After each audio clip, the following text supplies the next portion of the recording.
So I come up with the idea to set against the odds up just before the start of lockdown, when I read an article about a fella called Jack that had committed suicide.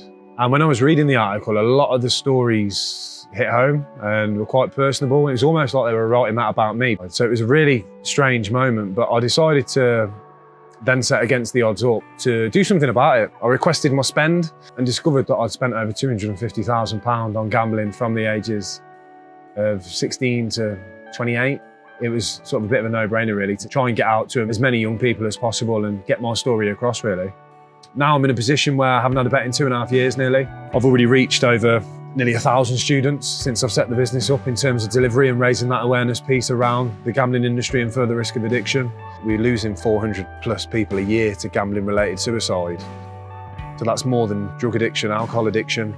We're not doing enough. People are still taking their lives and that number's increasing year on year because people get to a position where they've gambled, they've took loans out, they've borrowed off families and they've got nothing left.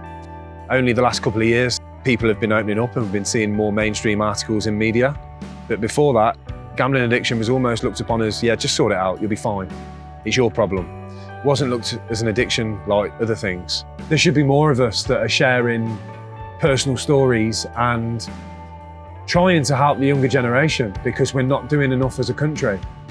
And from the research I've done and from the figures that I keep looking at, it is not getting any better, it's getting worse. 10 years ago, there wasn't a lot out there. I don't think there was particularly much out there 6, 7 years ago. And I think gambling addiction is now hitting the headline media. I work with professional clubs, amateur, semi-professional, universities, colleges, training providers, pretty much any organisation. The benefits of working with Against the Odds is, I'd say, 2 things, education and awareness. Because even if one student from the 200 that we've worked with today, for example, goes away and thinks, well, hang on a minute, I didn't realise by taking a loan out and missing a repayment, that could affect me getting a mortgage. So as part of the Safer Gambling Week, Sheffield Wednesday invited us down for the Community Trust programme. So we're working with 200 students today. That allows us to deliver over the day and it allows us to raise awareness and get the message out of the impacts of gambling addiction and talking a bit more in detail about gambling's foothold within elite sport. Anyone in that situation, you can get out of it. I just think you need to keep yourself occupied. And the first thing you need to do is talk about it. And these are all things that can be counteracted because I've done it